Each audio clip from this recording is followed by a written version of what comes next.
Meu Deus, me ajuda a perdoar, me dá libertação, da mesma forma como tu me amas, Pai. Eu necessito amar também. Deixo as cargas pra trás, mágoas vou esquecer e assim viverei leve mais uma vez.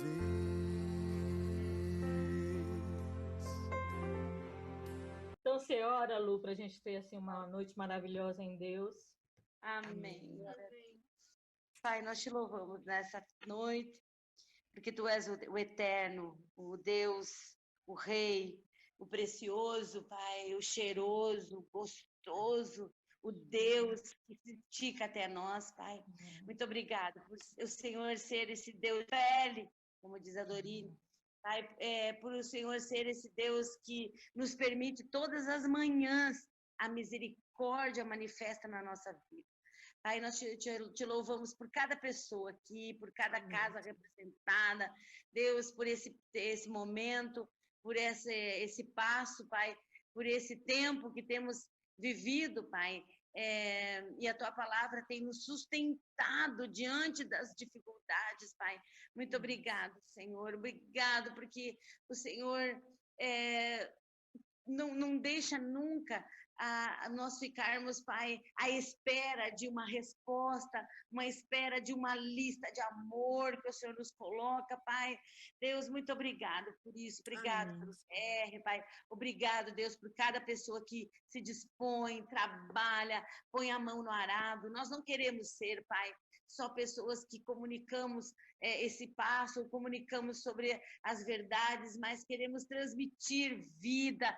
Queremos, Pai, transmitir aquilo que o Senhor colocou em nós, Pai, um fogo, uma chama, Pai, desse amor que floresce, que se estende. Pai, muito obrigada. Obrigada, abençoa a pastora Vilma nessa noite. Deus, nesse tempo, os grupos IGA dos homens, o compartilhamento. Senhor, que a Tua palavra encontre guarida, Pai. Agora que caia por terra tudo que se levanta, todo muro, toda parede, que se levanta com o que a palavra vai fazer no coração, Pai. Nós declaramos no nome de Jesus. Amém. Que bom estar aqui com vocês. E aí, queridos? Estou vendo algumas pessoas que para mim são novas, então muito prazer. Meu nome é Vilma, eu sou uma discípula de Jesus em recuperação, como todos vocês, como todos nós. Então, meus queridos, nós já estamos aqui há 3 estudos, esse já é o 3º desse passo, além do que teve do refinaria, além do que teve também dos padrinhos, e nós estamos, então, com esse passo longo, que é o passo mais longo. Eu falo que a gente precisa esticar muita perna para dar esse passo, porque esse passo não pode ser dado assim, correndo, esse passo não pode ser apenas um passo.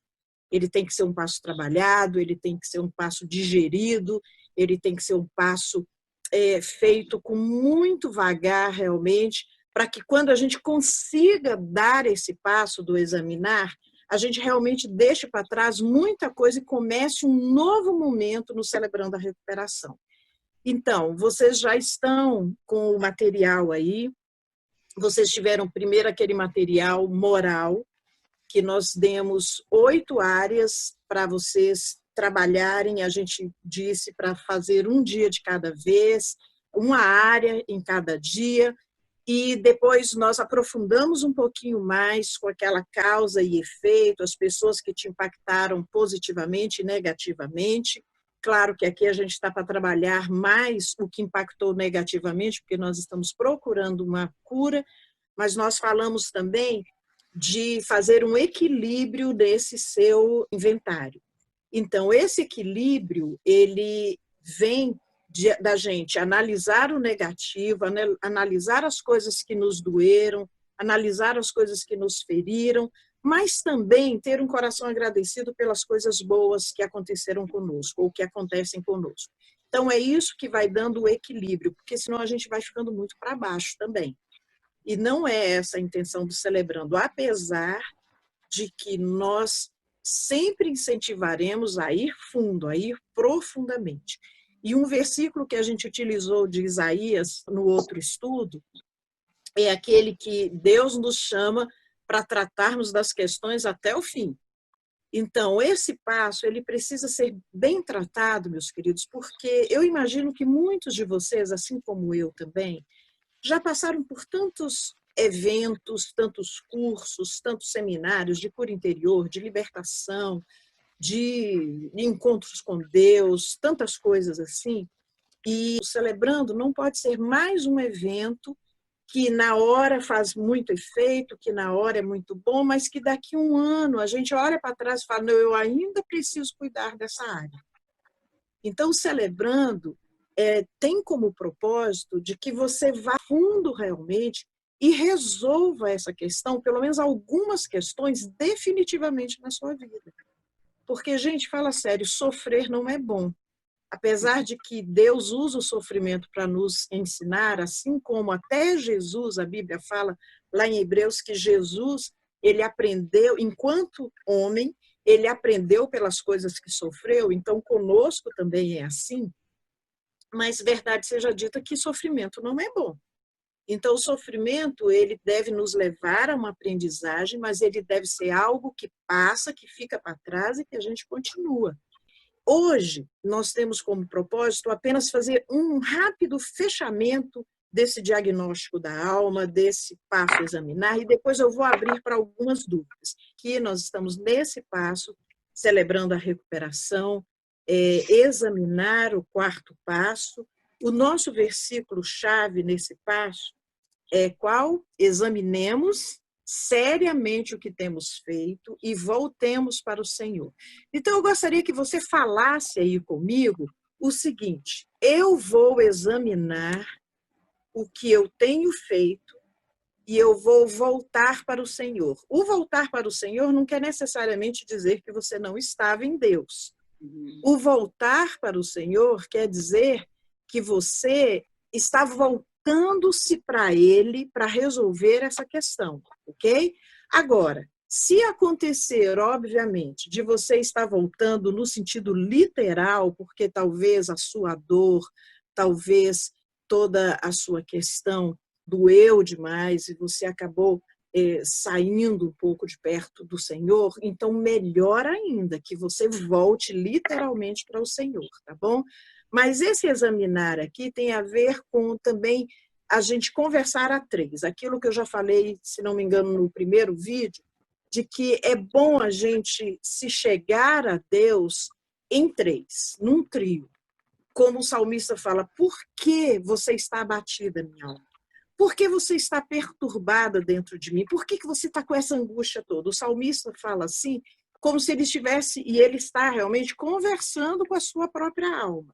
Tem um livro do Rubem Amorese que ele trata um pouco melhor sobre isso, que ele diz assim, que quando nós vamos conversar com Deus, é bom irmos a três. Eu, a minha alma e Deus. Eu converso com a minha alma, eu percebo a minha alma, eu prescruto a minha alma, os meus sentimentos, e depois eu falo isso para Deus. Então, eu levo isso para Deus. Mas depois eu preciso também ouvir Deus me responder. Muitas vezes nós levamos as nossas questões a Deus e a gente não espera Deus nos responder. Às vezes a gente vai conversar com Deus, orar, a gente faz as orações, às vezes a gente chora diante de Deus, mas a gente não tem um tempo silente. Eu gosto muito dessa palavra, que é um tempo em silêncio, mas é um silêncio reverente. Aquele silêncio em que você contempla Deus, que você fecha seus olhos, que você escuta Deus. Então, muitas pessoas perguntam assim, mas como eu escuto Deus? Deus fala conosco através da nossa consciência, Deus fala conosco através dos nossos pensamentos, Deus vai direcionando o nosso consciente para o que Ele quer. Então, e principalmente, Deus fala conosco através da sua palavra. Esses dias eu estava conversando com uma pessoa e ela estava dizendo do quão angustiada ela está nesse isolamento. Ela mora sozinha, ela está, de uma certa forma, desempregada, porque ela era autônoma, e ela disse assim, olha, eu tenho tirado um tempo muito grande para conversar com Deus. E eu disse, que bom, isso é a melhor coisa que você pode fazer.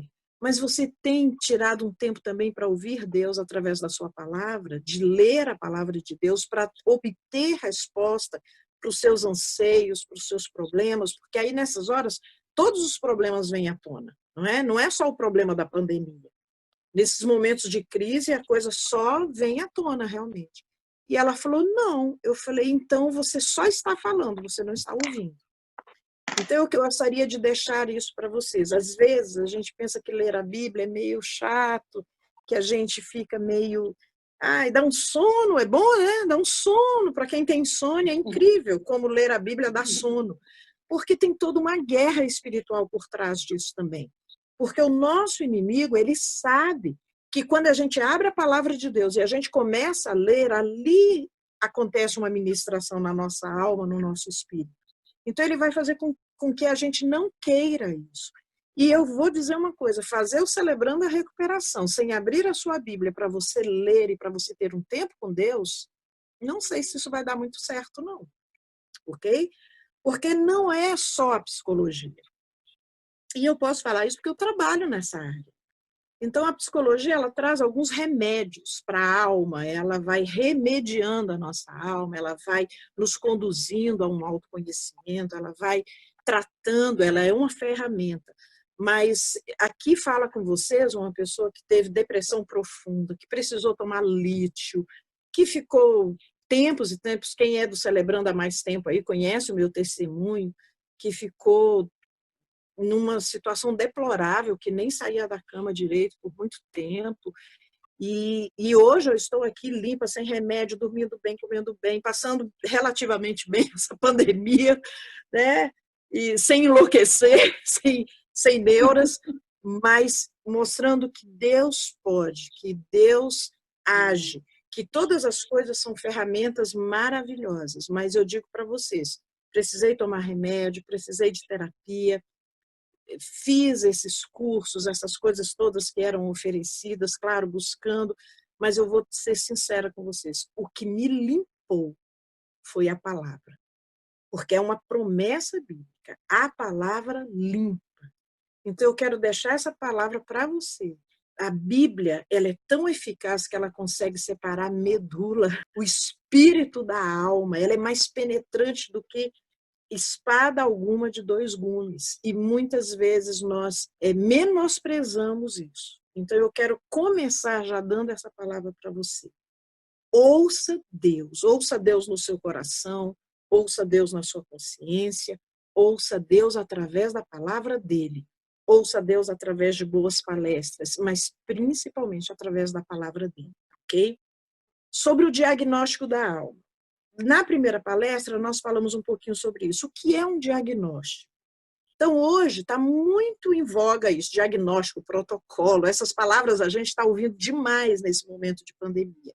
Então, o diagnóstico é o reconhecimento e determinação de uma enfermidade por meio da observação dos seus sintomas e de exames diversos. Então, quando a gente fala num diagnóstico de alma, isso quer dizer que eu vou olhar a parte que está me incomodando. Por exemplo, quando nós vamos ao médico, nós falamos o quê? Eu estou com uma dor de cabeça incessante.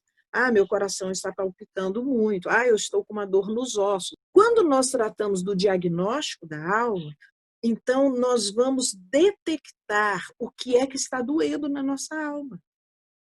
Onde é que a minha alma está febril? Onde é que a minha alma está dolorida? E aí, o que acontece? Por meio de uma observação desses sintomas, eu vou fazendo esse diagnóstico. Então, esse diagnóstico pode apontar, por exemplo, que eu preciso de perdão. Esse diagnóstico pode apontar de que eu preciso perdoar. Esse diagnóstico pode apontar que eu estou com muitos entulhos no meu coração. com muitas coisas não resolvidas, entulhadas e que eu preciso resolver. Então, esse diagnóstico ele vai apontando para onde eu preciso ir e o que eu preciso cuidar, ok? E o passo a examinar tem tudo a ver com isso. Eu gosto de usar algumas perguntas lá de Gênesis capítulo 3. No primeiro vídeo, nós passamos por Gênesis capítulo 3, no segundo vídeo nós passamos por Gênesis capítulo 3, e agora eu quero encerrar com essas perguntas que são feitas lá por Deus para o homem, para o ser humano, quando ele saiu do propósito de Deus. Então, celebrando a recuperação é o quê? Recuperar em mim aquele ser que Deus fez com um certo propósito. Então, Deus criou o ser humano com propósito. Nós vimos isso no vídeo anterior. Deus me fez com propósito também, só que por causa das falhas, dos erros, dos meus traumas, de N fatores, nós saímos desse propósito. Então, a recuperação é exatamente isso, é nos recuperar para o propósito real que Deus tem para mim e para você. Então, as perguntas são as mesmas. Então, a primeira pergunta que Deus faz lá em Gênesis capítulo 3, versículo 9 é: onde você está? Na versão anterior, né, na versão mais antiga, diz assim, onde estás? Eu gosto muito desse, onde estás? Parece que ele pesa mais, né? Isso também nós trabalhamos nos outros vídeos, que eles deram desculpas, mas Deus hoje está perguntando para nós a mesma coisa. Onde você está? Não é o lugar físico, mais uma vez lembrando, qual é o seu estado atual? Onde você está em tudo isso? Onde você está com essa pandemia? Onde você está com esses sentimentos que vêm e voltam, que são recorrentes em você? Onde você está? Como você está? Então, é uma pergunta para o diagnóstico. É como se fosse um médico, que é Deus, fazendo essas perguntas para nós. Você está diante dele para fazer um diagnóstico da sua alma. Então, onde você está? Em qual situação atual você se encontra? Você está num momento de paz? Você está num momento em que você está se sentindo muito magoado? Ou magoado? Você está se sentindo ou passando por um momento em que você está muito frustrado? Você está passando por um momento onde as angústias estão tomando o seu coração? Você está passando por um momento que, de repente, por causa dessa crise toda, por causa de tantas mortes, por causa de tantas coisas terríveis que estão acontecendo, você está tendo pensamentos recorrentes, você está tendo problemas de sentimentos estranhos dentro de você? Então, isso é onde você está. Qual é o seu estado atual? A segunda pergunta que Deus fez para aquele casal foi: quem te fez saber isso?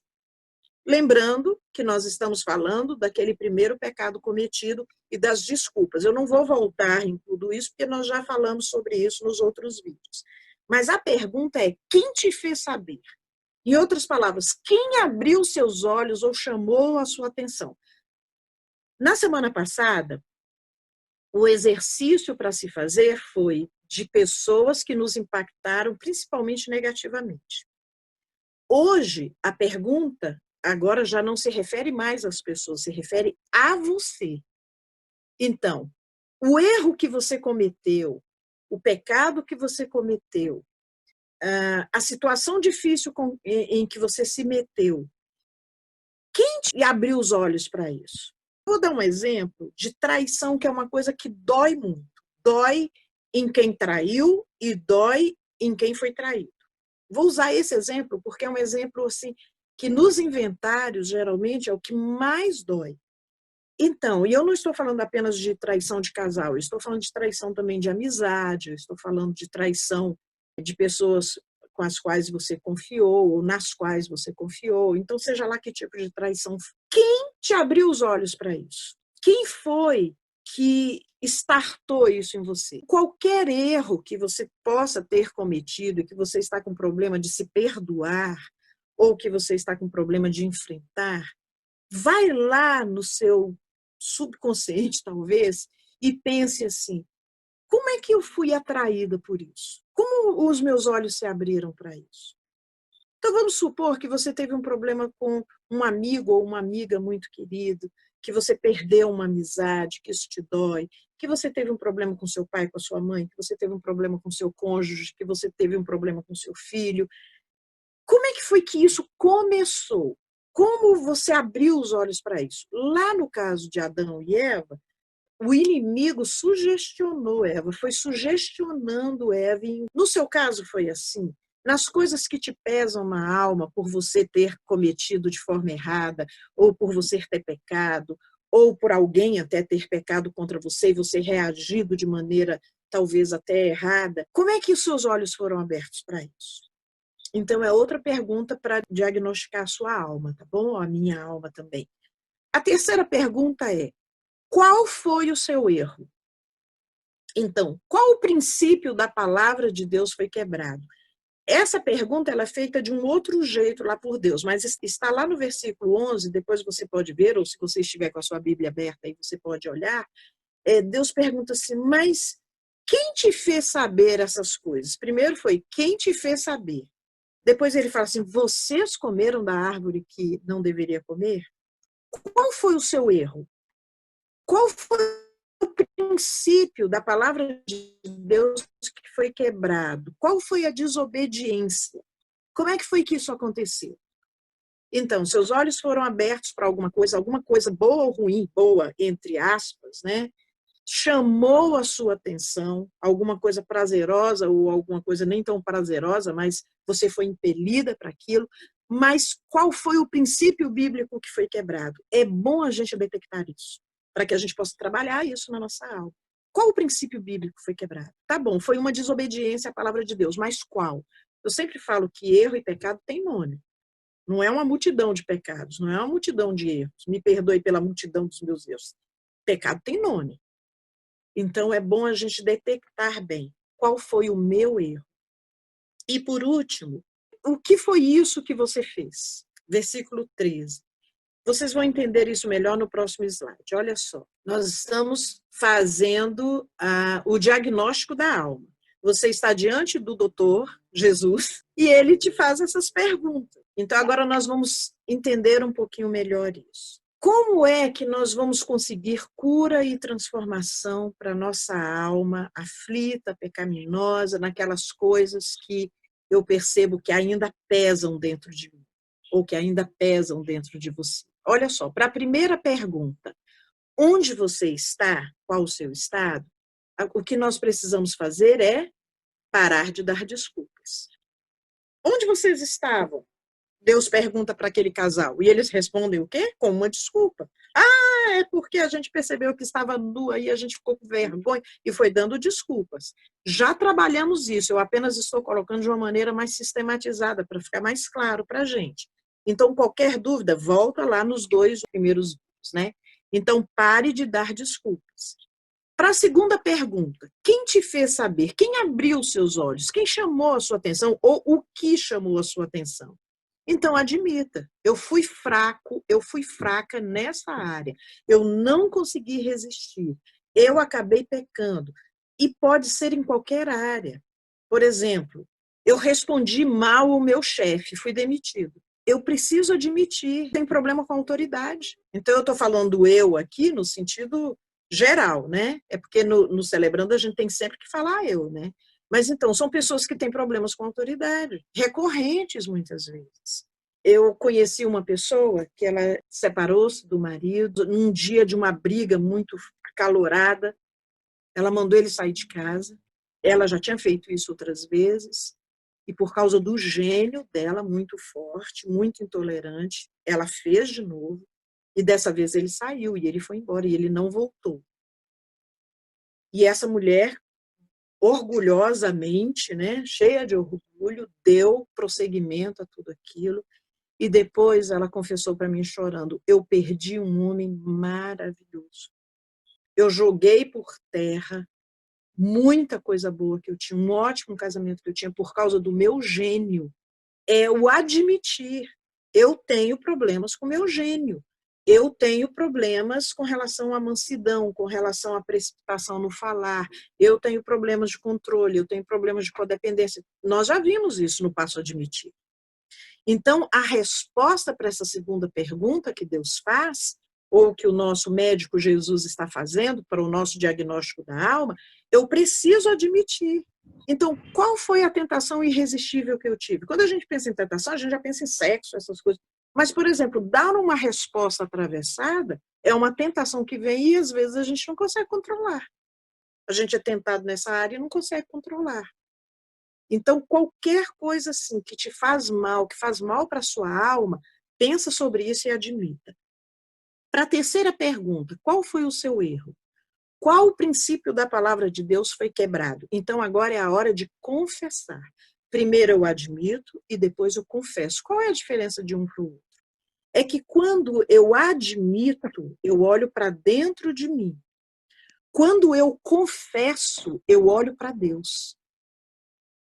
Ok? Então, o confessar é confessar para Deus, primeiramente. Talvez chegue a hora de você confessar para alguém. Ainda não é o momento. Nós estamos tratando do inventário espiritual, tratando de você, de mim, com Deus. Ok? Então, o admitir, eu admito para mim mesmo. Eu paro de fazer essa negação. Quando eu confesso para Deus, eu estou dizendo, ok, Senhor, eu errei, eu estou arrependida, e aí vem a próxima pergunta, né? O que foi isso que você fez? Quando Deus pergunta isso aqui para Adão e Eva, todas as vezes que eu leio, dá a impressão daquele amigo dizendo assim, mas o que foi isso que você fez? Sabe aquela coisa assim, que às vezes a gente bate na cabeça da gente mesmo e diz assim, mas gente, como é que eu fiz um negócio desse? Alguém aí já passou por isso? Pode estalar o dedo assim, ó, de dizer, eu já, de dizer, Vilma, mas como você fez isso? Onde é que você estava com a cabeça? Então, aqui é a hora de arrepender, né? De se arrepender e de dizer, Senhor, me perdoa. E o arrependimento pressupõe pedido de perdão, ok? O arrependimento pressupõe pedido de perdão. E aí a gente continua, né? Peça perdão, receba o perdão e se perdoe. No Celebrando, precisa que eu me resolva definitivamente com essas coisas. Porque senão isso vai voltar, e isso vai me atormentar. Fica parecendo fantasma, né? Assim, na cabeça da gente, assombrando a gente o tempo inteiro. E mais, como nós temos um inimigo, o inimigo das nossas almas, que é um acusador, ele sempre vai voltar acusando. E se eu não estou com a coisa resolvida em Jesus, eu sempre vou receber essa acusação. E ela vai me fazer mal. Quando nós resolvemos isso com Jesus, quando o inimigo vem novamente nos acusar, a gente fala negativo. Agora não. Não tem mais vez. Isso aqui já está resolvido com Deus. Pecado confessado é pecado perdoado. Então, o que Jesus fazia, né? E falava, vai e não peque mais. Pecado confessado é pecado perdoado. Então, receba perdão e se perdoe. Assuma as consequências. Pecado perdoado não quer dizer que não haverão consequências. Muitas vezes nós vamos ter que arcar com as consequências. Mas, com certeza, é diferente, porque Deus estará conosco, agora é diferente. Eu não estou solta. Eu não estou solto por aí. Eu tenho um advogado, Jesus Cristo, o justo. É o que a Bíblia fala. E lá fala o quê? Se confessarmos os nossos pecados, ele é fiel e justo para nos perdoar os pecados e mais, não apenas perdoar, e nos purificar de toda injustiça. Romanos 8. Lembra que eu falei no vídeo passado sobre decorar Romanos 8? Romanos 8 é ótimo. Quem tentará acusação contra os eleitos de Deus, se é Deus que os justifica? E quem os condenará, se é Cristo que está sentado à direita de Deus intercede por nós? Quem? Então, pecado confessado é pecado perdoado. E eu tenho essa segurança em Jesus. Se foi admitido, se foi confessado, se foi arrependido de coração, zerou. Ok? Está no mar do esquecimento com relação a Deus. assuma as consequências. E, por último, levante-se para uma nova vida. Levanta-te e resplandece, porque é chegada a tua luz. E a glória do Senhor vem brilhando sobre você. Que promessa linda é essa. Então, é o momento de se levantar e de tomar outras posturas, ok? Vilma, Dorine falando. Você falou sobre zerar. E quando o inimigo ainda intenta em acusar, como é que fica, às vezes, a questão de que a gente fica meio... Será que foi? Será que não foi? Como é que a gente adquire essa certeza? É um processo? Vem de uma vez? Depende. Cada pessoa é uma pessoa, mas deveria vir de uma vez. Por isso que é importante a gente memorizar versículos bíblicos. O Evangelho de João, quando Jesus fala sobre as funções do Espírito Santo, ele fala que uma das funções do Espírito Santo é nos lembrar das coisas que nos foram ensinadas. Se nós decoramos a palavra, se nós memorizamos versículos como esse que eu falei de Romanos capítulo 8, quando o inimigo ele vem, na hora, o Espírito Santo me faz lembrar de que os meus pecados estão perdoados, de que eu tenho um justo juiz e um justo advogado, então o Espírito Santo vai nos lembrando disso. A Bíblia fala assim, olha, eu escondi a tua palavra no meu coração para eu não pecar contra ti. Mas esse esconder a palavra no coração é guardar a palavra no coração. E ela tem essa função para a gente não pecar contra Deus, mas também para que essas coisas recorrentes não voltem a nos assombrar. Porque isso tem a ver com a fé que eu tenho na palavra de Deus. E se na palavra de Deus está escrito que se eu admitir, se eu confessei, se eu me arrependi de coração, Deus jogou no mar do esquecimento os meus pecados, eu tenho que me agarrar com isso e guardar o meu coração contra esses ataques. Agora, por que a gente às vezes ainda fica meio assim? Porque às vezes nós fomos perdoados, mas nós não nos sentimos purificados. Lembra o versículo de 1 de João que eu falei?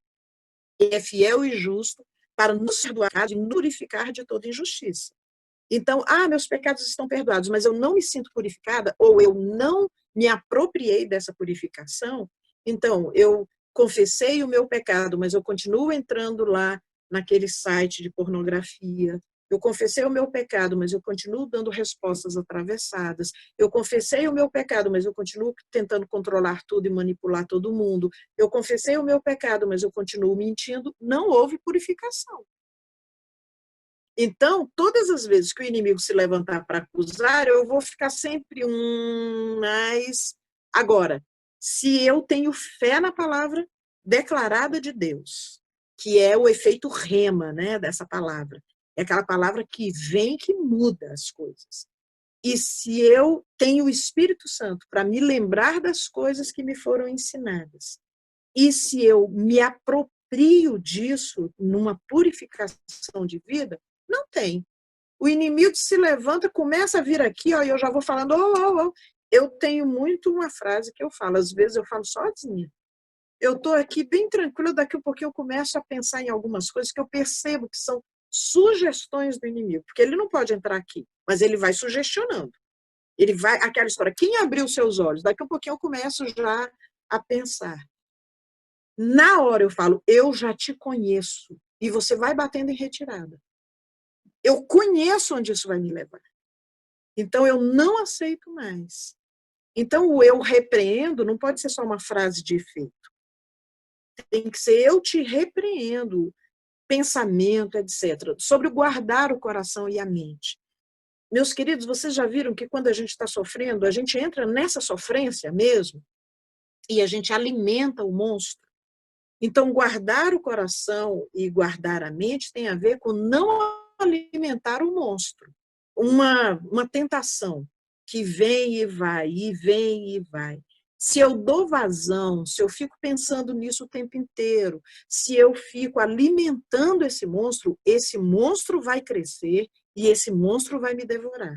É trocar o pensamento, tudo que é puro, tudo que é amável, tudo que é de boa fama, se há algum louvor, se há alguma virtude, seja isso que ocupe o nosso pensamento. Está lá na Bíblia. Uma outra coisa também que a gente precisa entender. Tem momentos que a gente precisa fugir. E isso não é covardia. A Bíblia fala para a gente fugir das paixões carnais. E paixões carnais, mais uma vez, nem sempre é sexo. É também. Mas qualquer coisa que seja da minha natureza carnal, seja com relação a temperamento, a minha personalidade, o jeito que eu trato as pessoas, seja com relação a sexo, seja com relação a finanças, seja com relação ao que for.